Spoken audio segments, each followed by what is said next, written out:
समतोल फाउंडेशनने घर सोडून पळून आलेल्या 1 लाखाहून अधिक मुलांचं मनपरिवर्तन करत राष्ट्र प्रवाहात आणलं. हे काम सरकारपेक्षा मोठे असल्याचे कौतुकोद्गार गृहराज्यमंत्री पंकज भोयर यांनी काढले आहेत. ठाण्यातील श्रीराम व्यायामशाळा येथे आयोजित समतोल फाउंडेशनचे सचिव विजय जाधव लिखित हरवलेलं मुक्काम पोस्ट या पुस्तकाचं प्रकाशन भोयर यांच्या हस्ते करण्यात आलं. यावेळी व्यासपीठावर समतोल फाउंडेशनचे अध्यक्ष आमदार संजय केळकर, आमदार ॲडव्होकेट माधवी नाईक आणि उद्वेली बुक्सचे प्रकाशक विवेक मेहत्रे उपस्थित होते.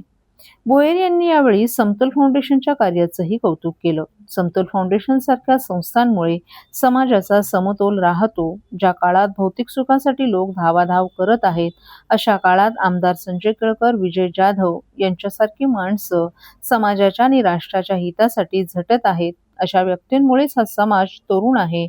संस्थेनं आजवर विविध कारणांनी घर सोडून पळून आलेल्या लाखो मुलांना संस्थेच्या शेल्टरमध्ये आणून त्यांचं मनपरिवर्तन केलं. 1 लाखाहून अधिक मुलांना त्यांचे पालक मिळवून देत त्यांना राष्ट्रीय प्रवाहात आणलं. हे काम सरकारपेक्षा मोठं असल्याचं सांगत भोयर यांनी कौतुक केले.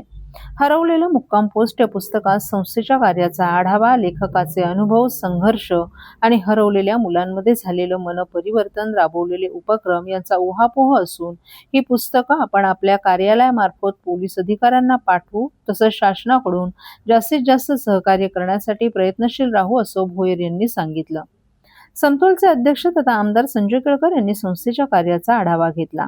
हे पुस्तक काल्पनिक नसून प्रत्यक्ष अनुभव असल्याचं त्यांनी सांगितलं.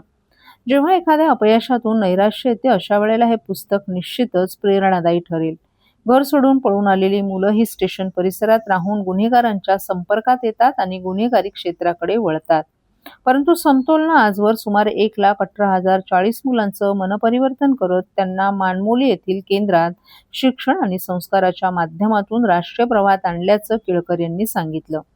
संस्थेला देणाऱ्या हातांचे आभार मानताना त्यांनी तत्कालीन ठाणे महापालिका आयुक्त नंदकुमार जंत्रे यांची आठवणही सांगितली. संस्थेनं दादाजी कोंडे स्टेडियम येथे 2 गाड्यांची मागणी महापालिकेकडे केली होती. मात्र गाड्यांचं भाडं परवडणारं नसल्याने संस्थेचे कार्य पाहून जंत्रे यांनी स्वतःच्या खिशातून 5 वर्षाचं भाडं आगाऊ भरलं. असे अनेक हात पुढे येत असून संस्थेच्या अन्नदान उपक्रमाचा गेल्या 9 वर्षात सिव्हिल रुग्णालयातील सुमारे 8.5 लाख रुग्ण नातेवाईकांनी लाभ घेतल्याची माहिती देखील केळकर यांनी दिली. राजकारणाचा काही भरोसा नाही, परंतु समाजकार्य रात्रीची सुखाची झोप देते, अशा भावना देखील त्यांनी व्यक्त केल्या. आमदार ॲडव्होकेट माधवी नाईक यांनी देखील भारावून जात संस्थेच्या कार्याचं कौतुक केलं.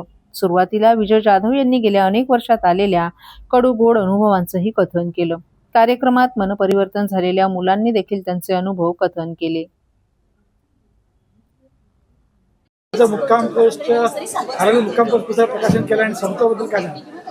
आज ठाण्यामध्ये कार्यरत असलेल्या समतोल फाउंडेशनच्या माध्यमातून हरवलेलं मुक्काम पोस्ट या पुस्तकाचा प्रकाशन सोहळा आयोजित करण्यात आला होता आणि आमचे मार्गदर्शक आदरणीय संजयजी केळकर यांच्या निमंत्रणावरून मला या ठिकाणी उपस्थित होण्याची संधी मिळाली.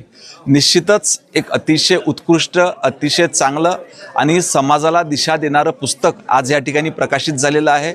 याचं काम करणारे आदरणीय विजयजी जाधव, त्यांचे सर्व सहकारी यांचं मी मनापासून अभिनंदन करतो आणि आभार मानतो की समाजामध्ये इतकं उत्कृष्ट काम करून ह्या समाजातले हरवलेल्या मुलांना त्यांचं घर पुन्हा एकदा मिळवून देण्याचं कार्य ह्या समतोल फाउंडेशनच्या माध्यमातून होत आहे. त्यांना माझ्या मनपूर्वक शुभेच्छा. धन्यवाद.